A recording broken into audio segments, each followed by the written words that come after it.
الحمد للہ رب العالمین والعاقبۃ للمتقین والصلاة والسلام علی سید الانبیاء والمرسلین اما بعد فاعوذ باللہ من الشیطان الرجیم بسم اللہ الرحمن الرحیم فاستقم کما امرت ومن تاب معک ولا تطغوا انہ بما تعملون بصیر صدق اللہ العظیم۔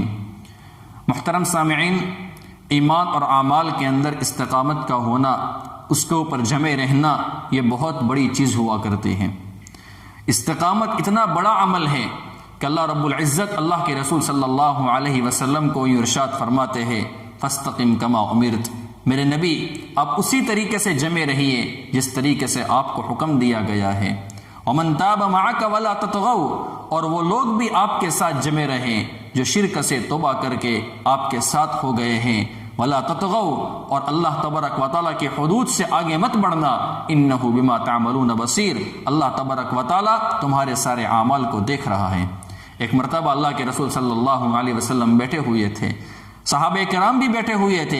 اللہ کے رسول صلی اللہ علیہ وسلم کے چہرے مبارک کے اوپر اور داڑھی کے اندر کچھ بال سفید نظر آ گئے۔ صحابہ کرام نے عرض کیا، یا رسول اللہ، بڑھاپا آپ کی طرف جلد آ رہا ہے، آپ بوڑھے ہو رہے ہیں۔ اللہ کے رسول صلی اللہ علیہ وسلم نے فرمایا، ہاں، سورہ ہود اور اس جیسی دوسری صورتوں نے مجھے بوڑھا کر دیا ہے۔ حضرت عبداللہ بن عباس فرماتے ہیں کہ نہیں، یہ آیت کریمہ ہی اللہ کے نبی صلی اللہ علیہ وسلم کے بڑھاپے کا سبب ہے۔ تفسیر قرطبی کے اندر موجود ہے، ایک بزرگ سے نقل کیا گیا ہے کہ انہوں نے خواب میں اللہ کے رسول صلی اللہ علیہ وسلم کی زیارت کی تو عرض کیا، کیا آپ نے ایسا فرمایا ہے کہ مجھے سورہ ہود نے بوڑھا کر دیا ہے؟ آپ نے فرمایا ہاں۔ انہوں نے پھر دریافت کیا کہ اس صورت میں جو انبیاء کرام علیہ السلام کے واقعات اور ان کے قوموں کے عذاب کا ذکر ہے، اس نے آپ کو بوڑھا کر دیا ہے؟ تو فرمایا نہیں، بلکہ اللہ تبارک و تعالیٰ کے اس ارشاد نے فاستقم کما امرت، اس نے مجھے بوڑھا کر دیا ہے۔ یہ ظاہر ہے کہ اللہ کے نبی صلی اللہ علیہ وسلم تو انسان کامل کی مثالی صورت بن کر اس دنیا میں تشریف لائے تھے، اور فطری طور پر استقامت یہ آپ کی عادت بن چکی تھی، مگر پھر بھی اس قدر بار اور اس قدر بوجھ یا تو اس لیے محسوس فرمایا کہ آیت کریمہ میں مطلق استقامت کا حکم نہیں ہے، بلکہ حکم یہ ہے کہ امر الہی کے مطابق، اللہ تبارک و تعالیٰ کے حکم کے مطابق استقامت ہونا چاہیے۔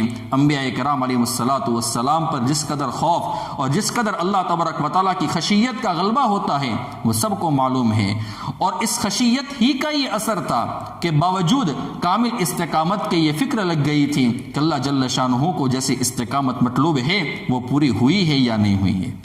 اور یہ بھی ہو سکتا ہے کہ آپ کو اپنی استقامت کی تو زیادہ فکر نہ تھی، کیونکہ وہ اللہ تبارک و تعالیٰ کے حکم سے، اللہ کے فضل سے وہ آپ کو حاصل تھی، مگر اس آیت میں پوری امت کو بھی یہ حکم دیا گیا ہے کہ امت کا استقامت پر رہنا دشوار دیکھ کر یہ غم اور یہ فکر آپ کے اوپر طاری ہو گئی ہو۔ اب اس سلسلے میں آپ کی خدمت میں ایک واقعہ پیش کرتا ہوں، اور وہ واقعہ ہے حضرت سری سقطی رحمۃ اللہ علیہ کا۔ حضرت سری سقطی رحمۃ اللہ علیہ یہ بہت بڑے اللہ والے گزرے ہیں۔ ایک مرتبہ حضرت سری سقطی رحمۃ اللہ علیہ جا رہے تھے، دوپہر کا وقت تھا، انہیں نیند آ گئی۔ وہ قیلولہ کی نیت سے ایک درخت کے نیچے سو گئے۔ کچھ دیر لیٹنے کے بعد جب ان کی آنکھ کھلی تو انہیں ایک آواز سنائی دی۔ انہوں نے غور کیا تو پتہ چلا کہ اس درخت میں سے یہ آواز آ رہی تھی جس کے نیچے وہ لیٹے ہوئے تھے، جس کے نیچے میں لیٹا ہوا تھا۔ جی ہاں، جب اللہ تبارک و تعالیٰ چاہتے ہیں تو ایسے واقعات رونما کر دیتے ہیں۔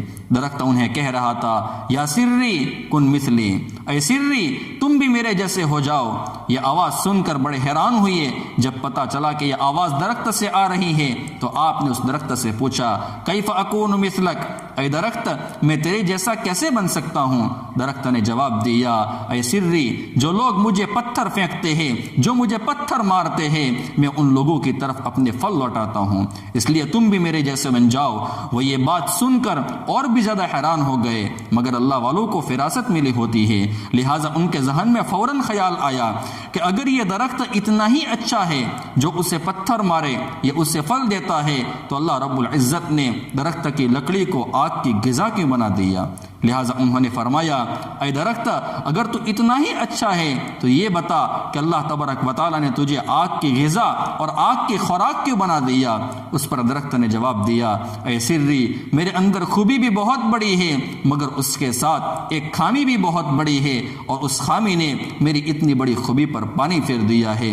اللہ تبارک و تعالیٰ کو میری وہ خامی اتنی ناپسند ہے کہ اللہ تعالیٰ نے مجھے آگ کی غذا بنا دیا، اور وہ خامی یہ ہے کہ میں جدھر کی ہوا ہوتی ہے ادھر کی طرف میں لوٹ جاتا ہوں، میں ادھر کی طرف جھک جاتا ہوں، ادھر کی طرف ڈول جاتا ہوں، یعنی میرے اندر استقامت نہیں ہے، میرے اندر استقلال نہیں ہے، میرے اندر ٹھہراؤ نہیں ہے۔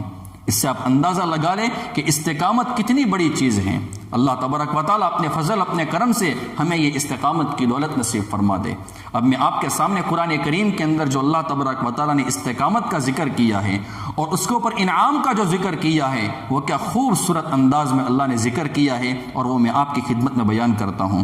اللہ رب العزت ارشاد فرماتے ہیں، ان الذين قالوا ربنا الله ثم استقاموا تتنزل عليهم الملائكة ألا تخافوا ولا تحزنوا وأبشروا بالجنة التي كنتم توعدون۔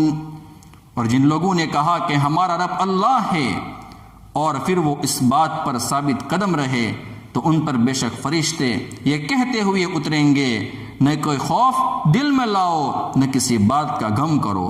دل میں کسی کا خوف رکھنے کی ضرورت نہیں ہے، کسی بات پر غم کرنے کی ضرورت نہیں ہے، اور اس جنت سے خوش ہو جاؤ جس کا تم سے وعدہ کیا جاتا تھا۔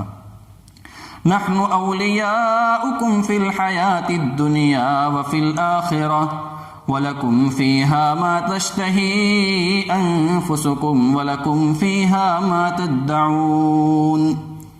ہم دنیا والی زندگی میں بھی تمہارے ساتھی تھے اور آخرت میں بھی رہیں گے، اور اس جنت میں ہر وہ چیز تمہارے ہی لیے ہے جس کو تمہارا دل چاہے، اور اس میں ہر وہ چیز تمہارے ہی لیے ہے جو تم منگوانا چاہو۔ نزلا من غفور الرحیم، یہ سب کچھ اس ذات کی طرف سے ہے، پہلی اس ذات کی طرف سے میزبانی ہے، اللہ کی طرف سے میزبانی ہے، جس کی بخشش بھی بہت بڑی ہے، جس کی رحمت بھی کامل ہے۔